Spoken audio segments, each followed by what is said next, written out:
తిరుమల శ్రీవారిని తన కీర్తనలతో మంత్రముగ్ధుని చేసిన మహానుభావుడు తాళ్లపాక అన్నమాచార్యులు.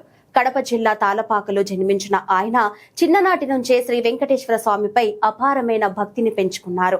భక్తి అనేది కేవలం పూజలోనే కాదు, హృదయంతో పలికే పదాల్లోనూ ఉంటుందని ఆయన తన జీవితంతో నిరూపించారు.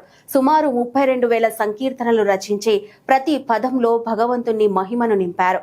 బ్రహ్మమొక్కటే పరబ్రహ్మమొక్కటే అంటూ సమానత్వాన్ని బోధించి కులమత భేదాలకు అతీతంగా భక్తిని ప్రజల హృదయాలకు చేర్చారు. అన్నమయ్య కీర్తనలు కేవలం సంగీతం కాదు, అవి భక్తి రూపంలో ప్రవహించే గంగ వంటివి. తిరుమలలో ప్రతిరోజు వినిపించే ఆయన పదాలు శ్రీవారికి ప్రియమైన నైవేద్యంలా భావిస్తారు. అన్నమయ్య జీవితం మనకు ఒక గొప్ప పాఠం చెబుతుంది.